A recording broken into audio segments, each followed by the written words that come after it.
those Bernie Sanders voters who have been left out in the cold by a rigged system of superdelegates, we welcome you with open arms. Donald Trump and Hillary Clinton both pushing for Sanders supporters despite Bernie's vow to stay in the race all the way to Philadelphia. Well, now Sanders set to meet with the president tomorrow. He talked on the phone with Hillary yesterday. So what can we expect? Former Democratic presidential candidate Dennis Kucinich, who ran against Hillary back in 2008, joins us right now live from D.C. Good morning, Congressman. Good morning, and congratulations to both Hillary and Bernie for a great race. Absolutely, but there's some fine print here. Bernie really got burned by the AP, where the day before the primaries, on a day when there was no voting, the AP declared her the winner. Stay home, folks, you don't have to vote. Yeah, you know, what's with the Associated Press on this? I mean, they're supposed to report the news, not cook it in a kitchen and serve it up to the rest of the media. I think that's not just offensive, but it raises serious questions of journalistic ethics. Well, it does, you know, and you've got Bernie Sanders talking about how things are rigged. It looks like the media structure is rigged in her favor as well. Well, the Associated Press announcement is going to stand as a milestone in what the media should not be doing with respect to reporting on elections.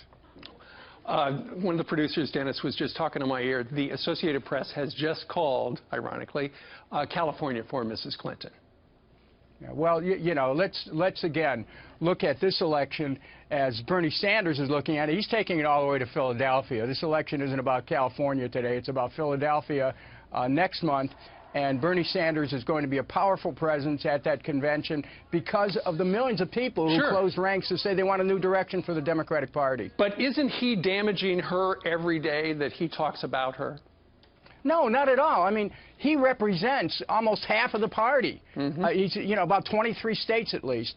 And you have to consider that this is a state-by-state election. Secretary Clinton's going to need to close ranks, and she can't do that just with words. She has to do it with deeds. Well, there are a lot of Bernie Sanders supporters who do not like, they simply hate Hillary Clinton. So the big question is, do you think there's a possibility that Donald Trump will wind up with some of those Bernie Sanders supporters?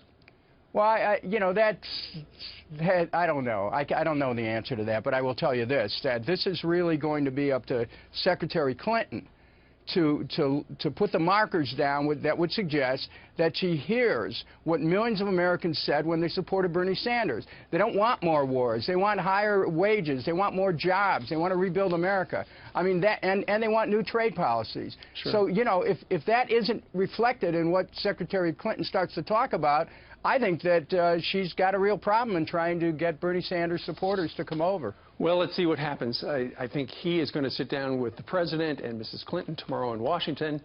So we'll see what happens. All right.